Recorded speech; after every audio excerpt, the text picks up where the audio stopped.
Hello everyone. आज हम introduction पढ़ेंगे सीआरपीसी का। सीआरपीसी यानी the code of criminal procedure 1973। क्या है ये, इसकी ज़रूरत क्यों पड़ी, इसके बारे में समझते हैं। तो जो लॉज होते हैं ब्रॉडली वो दो प्रकार के होते हैं, सब्सटेंटिव यानी मौलिक लॉज जो होते हैं और प्रोसीजरल यानी प्रक्रियात्मक विधि। तो जो सब्सटेंटिव लॉ है वो ऑफेंस और उसके पनिशमेंट के बारे में बताती है। लाइक हम आईपीसी का एग्जांपल ले लेते हैं, जो पीनल एक्ट है आईपीसी इंडियन पीनल कोड, वो ऑफेंसेस के एसेंशियल एलिमेंट्स कि कब वो सारे एलिमेंट्स एक साथ मिलके एक ऑफेंस बनाते हैं और उस ऑफेंस का क्या पनिशमेंट होगा, आईपीसी उसके बारे में प्रोवाइड करती है। वहीं जो प्रोसीजरल लॉ है वो प्रोसीजर की बात करता है। जैसे सीआरपीसी आईपीसी में जो अपराध हुए हैं उनका ट्रायल कैसे किया जाए, एक्यूज का एक्विटल या कन्विक्शन होगा तो किस प्रोसीजर के माध्यम से होगा, सीआरपीसी ये प्रोवाइड करती है। एक और कैटेगरी होती है प्रोसीजरल लॉ में। फर्स्ट है सिविल लॉ यानी दीवानी विधि और सेकंड है क्रिमिनल लॉ यानी फौजदारी विधि। हम अगर सिविल लॉ की बात करें और क्रिमिनल लॉ की बात करें तो सिविल लॉ वो होते हैं which talks about rights and remedies यानी जो अधिकार और अनुतोष के बारे में बात करते हैं। वहीं क्रिमिनल लॉ पनिशमेंट की बात करते हैं। सिविल लॉ में दो पार्टीज होती हैं, कंप्लेनेंट यानी वादी और डिफेंडेंट या रिस्पोंडेंट यानी प्रतिवादी। जो वादी होता है उसके किसी राइट का इन्फ्रिंजमेंट हुआ है जिसके लिए वह सूट या वाद लाता है, और डिफेंडेंट यानी या फिर रिस्पोंडेंट जिसको बोले प्रतिवादी, उसके विरुद्ध सूट होता है कि प्रतिवादी ने उसके राइट का इन्फ्रिंजमेंट किया है। तो वाद का जवाब जो होता है वो डिफेंडेंट या रिस्पोंडेंट को देना होता है। अब अगर बात करें क्रिमिनल लॉ की, तो क्रिमिनल लॉ में भी दो पार्टीज होती हैं, अक्यूज्ड और स्टेट। आपको ये जानना जरूरी है कि जब भी कोई अपराध होता है उसकी पार्टी विक्टिम ना होकर स्टेट होती है। ऐसा क्यों? क्योंकि माना जाता है कि जो अपराध हुआ है वो किसी व्यक्ति विशेष के विरुद्ध ना होकर पूरे समाज के विरुद्ध हुआ है, तो उस पूरी सोसाइटी को स्टेट रिप्रेजेंट करती है। और जब स्टेट रिप्रेजेंट करता है तो केस को विक्टिम का वकील नहीं लड़ता है, क्योंकि उस विक्टिम या स्टेट की तरफ से पब्लिक प्रोसिक्यूटर केस लड़ते हैं। तो ये याद रखिएगा कि जब भी कोई क्रिमिनल ऑफेंस होता है तो पार्टीज में विक्टिम की जगह स्टेट जो है वो रिप्रेजेंट करता है विक्टिम को। जैसे according to Blackstone, an act against the society for which there is a punishment in any law is known as crime. मतलब ऐसा कोई कार्य जिसके लिए किसी कानून में दंड का प्रावधान है और जिसके लिए विधि दंड का प्रावधान तो करती ही है किंतु साथ ही वह कार्य समाज के विरुद्ध है तो वह दंड होगा। आइए अब बात करते हैं सीआरपीसी की। सीआरपीसी में कुल 37 चैप्टर यानी 37 चैप्टर्स हैं, 484 सेक्शंस हैं और 2 शेड्यूल्स हैं। इन्हें समझना शुरू करने से पहले सीआरपीसी की थोड़ी सी हिस्ट्री समझ लेते हैं। In olden days there were no uniform law relating to criminal procedure in India. India was divided into provinces and presidency towns. उस वक्त मुफस्सिल कोर्ट्स हुआ करती थी और सबका अपना अपना अलग प्रोसीजर हुआ करता था। बाद में जो प्रोसीजर्स थे प्रेसिडेंसी टाउन्स में वो कंसोलिडेट किए गए यानी एकत्र किए गए और उनका नाम रखा गया the criminal procedure supreme court act 1852, which was subsequently replaced by the high court criminal procedure act 1865। उसके बाद कई कमेटीज बनाई गई जिन्होंने अपनी फाइंडिंग्स रिपोर्ट के रूप में प्रेजेंट की, जैसे 14th report of law commission of India 1958, 37th report of law commission of India 1967, 41st report of law commission of India 1969, joint committee report on the code of criminal procedure bill 1970 और report of the expert committee on legal aid processual justice to the people 1973। तो इन committees को आधार बनाकर, इनकी findings को आधार बनाकर धीरे धीरे modification करते करते हमारा सीआरपीसी 1973 अस्तित्व में आया।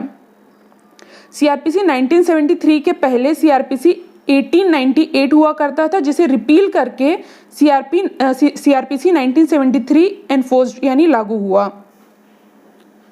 अब हम समझते हैं कि सीआरपीसी को कोड ऑफ क्रिमिनल प्रोसीजर क्यों कहा जाता है। क्योंकि आपको पता है एक्ट होते हैं, रूल्स होते हैं, ऑर्डिनेंसेस यानी अध्यादेश होते हैं, तो फिर सीआरपीसी को कोड ऑफ क्रिमिनल प्रोसीजर ही क्यों कहा जाता है? क्रिमिनल प्रोसीजर एक्ट या क्रिमिनल प्रोसीजर ऑर्डिनेंस क्यों नहीं कहा जाता? इसके लिए सबसे पहले हम समझते हैं एक्ट, ऑर्डिनेंस और कोड में डिफरेंस क्या होता है। एक्ट मतलब लॉ मेकिंग प्रोसेस जो पार्लियामेंट करती है थ्रू इनैक्टमेंट। जैसे ट्रांसफर ऑफ प्रॉपर्टी एक्ट है, इमूवेबल प्रॉपर्टी के ट्रांसफर से रिलेटेड जितने भी प्रोविजन हैं जो पार्लियामेंट ने उसके लिए एक एक्ट बना दिया है जिसे ट्रांसफर ऑफ प्रॉपर्टी एक्ट कहते हैं। उसी तरह मूवेबल प्रॉपर्टी से के ट्रांसफर से रिलेटेड जो एक्ट हैं, जो रिलेटेड जो भी चीज़ें हैं वो पार्लियामेंट ने पास करके सेल्स ऑफ गुड्स एक्ट में उसको कर दिया है कि मूवेबल प्रॉपर्टी से रिलेटेड जो ट्रांसफर वाले प्रोविजन है वो इसमें मिलेंगे। अब ऑर्डिनेंस को समझते हैं।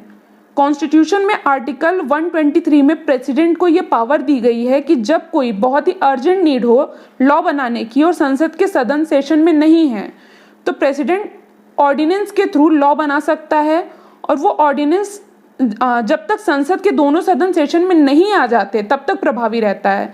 उसका प्रभाव क्या है और कब तक है ये सब हम डिटेल में कॉन्स्टिट्यूशन के लेक्चर में समझेंगे। इसी तरह आर्टिकल 213 में गवर्नर यानी राज्यपाल को ऑर्डिनेंस मेकिंग पावर मिली है जब स्टेट लेजिस्लेचर सेशन में नहीं होता है। तो इससे क्लियर है कि ordinance for particular topic and for particular period होते हैं जिनको बनाने की जो पावर है वो प्रेसिडेंट और गवर्नर की के पास होती है। अब बात करते हैं कोड यानी संहिता की। कोड को हिंदी में संहिता बोला जाता है। पहले से जो लॉज हैं उनको कंपाइल करके इकट्ठा करके कोडिफाइड किया जाता है, वही कोड है। इसको एक एग्जांपल से समझते हैं। मान लीजिए A, B, C, D, E ये 5 लॉज हैं या एक्ट्स हैं क्रिमिनल प्रोसीजर से रिलेटेड। अब इनको कंपाइल करके और कोडिफाइड करके इनको Z बना दिया गया है, यही है कोडिफिकेशन। जो laws A, B, C, D, E थे वो अब अलग अलग ना होकर एक कोड Z में एकत्र हो गए हैं और Z के नाम से जाने जाते हैं। तो ये था एक्ट, ऑर्डिनेंस और कोड का डिफरेंस। अब हम सीआरपीसी की एक बात कर लेते हैं। सीआरपीसी में जैसे मैंने बताया कि टोटल 37 चैप्टर्स, 484 सेक्शन और 2 शेड्यूल्स हैं। जो शेड्यूल्स हैं उनमें first schedule classification of offences बताता है, जैसे अपराध का नाम, आईपीसी में उसकी धारा, बिलेबल है या नॉन बिलेबल है, कॉग्निजेबल है या नॉन कॉग्निजेबल है, पनिशमेंट क्या है और किस कोड के द्वारा ट्रायबल है। ये चीज़ आपको फर्स्ट शेड्यूल में मिलेगी। अब billable, non billable, cognizable, non cognizable, trial ये सब क्या होते हैं ये मैं आपको डेफिनेशन क्लॉज जब बताऊंगी तब एक्सप्लेन करूंगी। जो सेकेंड शेड्यूल है सीआरपीसी का वो डिफरेंट काइंड ऑफ फॉर्म से रिलेटेड है, यानी चार्ज का क्या प्रारूप होना चाहिए, इसी तरीके के जो फॉर्म्स हैं वो सेकेंड शेड्यूल में दिए गए हैं। सीआरपीसी को प्रेसिडेंट की असेंट मिली थी 25 जनवरी 1974 को और ये 1 अप्रैल 1974 से इन्फोर्स्ड हुआ।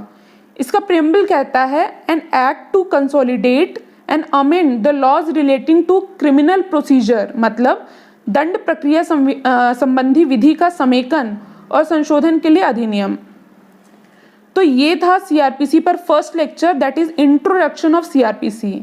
अगले लेक्चर में हम धाराएं पढ़ना शुरू करेंगे कि इसका विस्तार कहाँ कहाँ है, कहाँ ये एप्लीकेबल नहीं होता है, इसका डेफिनेशन क्लॉज जो कि बहुत ज़्यादा इंपॉर्टेंट है। तो हम लोग अब नेक्स्ट लेक्चर में सेक्शन 1 से स्टार्ट करेंगे। आज के लेक्चर के लिए इतना ही। आई होप आपको लेक्चर इजीली समझ में आया होगा। मेरा एक सजेशन है, जब भी आप लोग लेक्चर सुनने बैठें किसी भी टॉपिक पे तो पेन कॉपी लेकर बैठें, तो की पॉइंट्स भी नोट करते जाएं। इससे आपको याद रखने में बहुत हेल्प मिलेगी, नोट्स बनाने में बहुत हेल्प मिलेगी। अगर आपको आज का लेक्चर अच्छा लगा हो तो प्लीज़ लाइक कीजिए, शेयर कीजिए and please do subscribe my channel. Seriously ये हम लोगों के एनकरेजमेंट के लिए बहुत ज़रूरी है। तो फिर अब नेक्स्ट लेक्चर के साथ हम फिर मिलेंगे। Thank you so much.